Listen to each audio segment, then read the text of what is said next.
Well, thank you very much for having me in this very important panel about critical minerals. And as you can expect, coming from a developing country, we see this issue also on the developmental side.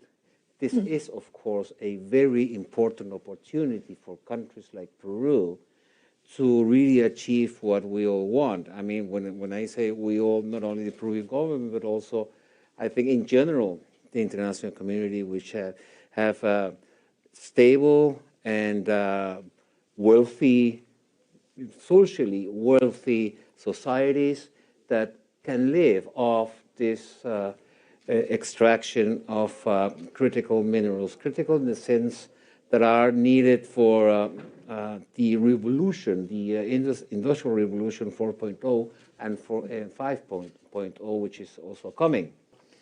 I think that we have to have, as just stated by the first gentleman who spoke, we have to have an exploitation of these minerals in a way which is socially and environmentally sound, because we want a resilient industry to be built upon, not extract everything and then just go away and have just a very nasty hole living back there. No?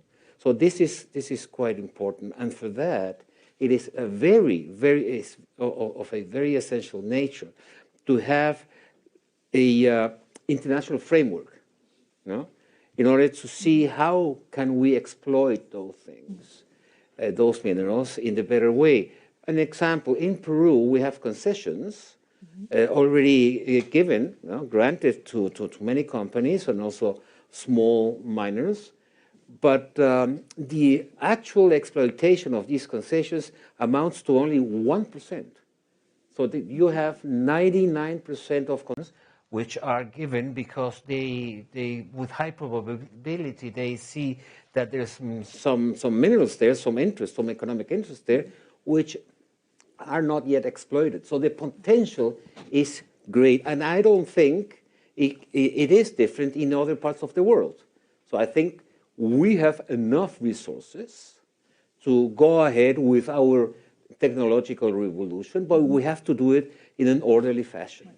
Well, I have to say that Peru is an active member of both schemes, the American initiative and also the European one. And we think it is very positive in general terms to mobilize also financial resources towards a rational and environmentally sound exploitation of critical minerals. Geopolitics, yes, it meddles also always in things like that are strategic for the future of society as a whole. And I think we ought to leave these things alone. I know that there has been going on some very strong talks about and on China being an important world actor in those things, but hopefully we have many strong firms that in a free market economy will be able to compete in a very productive way, and productive for everybody, for the consumers, for the producers themselves. They have to make profit, of course, and also for those people who live in those areas which where minerals are exploited. So geoeconomics and playing geopolitics with such things as critical minerals, it's very, and I will use a play of words, too critical to be done.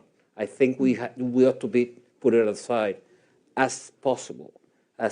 And I think these two schemes, the European one and the American one, go in that direction.